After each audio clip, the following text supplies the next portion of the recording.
Alors c'est bientôt l'heure de la rentrée, une double rentrée pour vous, puisque pour la première fois vous allez devoir aussi vous occuper, en plus de votre établissement à Bagnères, de l'ensemble des établissements privés, catholiques de ce diocèse. Alors comment vous abordez à 3 jours, 4 jours de la rentrée scolaire cette nouvelle fonction? Avec beaucoup d'enthousiasme.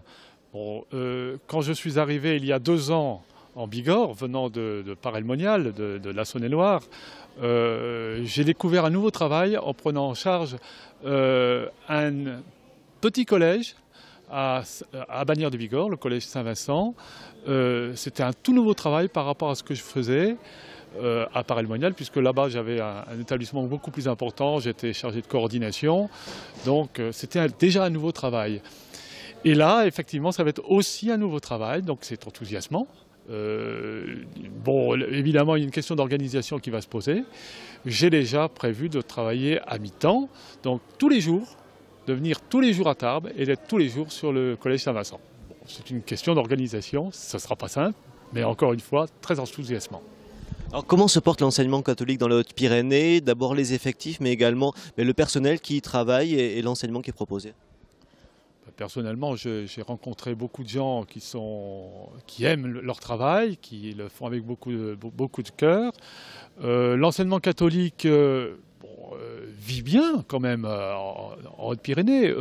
Les effectifs que vous avez dans le dossier de presse devraient au moins être stabilisés. Je pense même croire qu'il y aura une petite progression au niveau des Hautes-Pyrénées.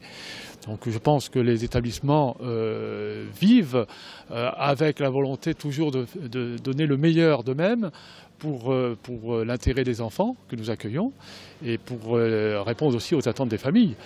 Donc voilà, je travaille avec des collègues chefs d'établissement qui sont vraiment volontaires et déterminés dans leur mission à accomplir. Parmi les nouveautés que vous voulez mettre en place, il y a notamment une meilleure coordination, une mise en réseau des différents établissements. C'est important que les différentes écoles travaillent ensemble. Oui, c'est très important qu'il y ait, je vais même dire, non seulement une coordination entre les établissements, mais une communion entre les établissements. Donc nous avons travaillé beaucoup sur cet axe-là. Vous savez, un chef d'établissement, qu'est-ce qu'il fait? Il défend son établissement. Et j'en suis un, je sais de quoi je parle. Mais il faut vraiment que aucun établissement ne se sente isolé.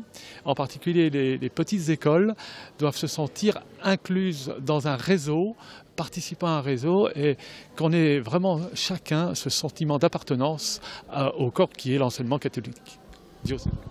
Oui, puisque l'enseignement catholique ici dans les Hautes-Pyrénées n'est pas réservé qu'aux villes, qu'à Tarbes, Lourdes ou Bagnères. On le retrouve également dans des petits villages. C'est ce maillage qui fait sa force. Absolument. Et je crois que c'est ce qui a été aussi voulu par les évêques de France. Donc l'enseignement catholique tisse un réel maillage. Donc dans des petits villages, il faut aussi que l'enseignement catholique soit représenté. Donc, voilà, on fera en sorte de maintenir ce maillage. Ça, c'est une volonté que nous avons.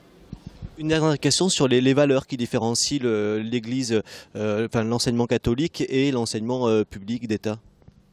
J'ai un grand respect déjà pour l'enseignement public. Je pense qu'il y a beaucoup de valeurs, la valeur de la République. Je crois que je ne vais pas faire tout un panégyrique ici. Mais l'enseignement catholique se distingue, donc il est associé à l'État, comme je vous l'ai dit tout à l'heure, j'insiste beaucoup là-dessus, il est associé à l'État dans cette œuvre qui est magnifique, d'éducation auprès des jeunes générations. Et l'enseignement catholique a sa spécificité, il a un projet d'éducation qui s'appuie sur l'Évangile, qui s'appuie sur Jésus-Christ, et voilà, c'est cette réalité que nous souhaitons répandre dans chacun des établissements.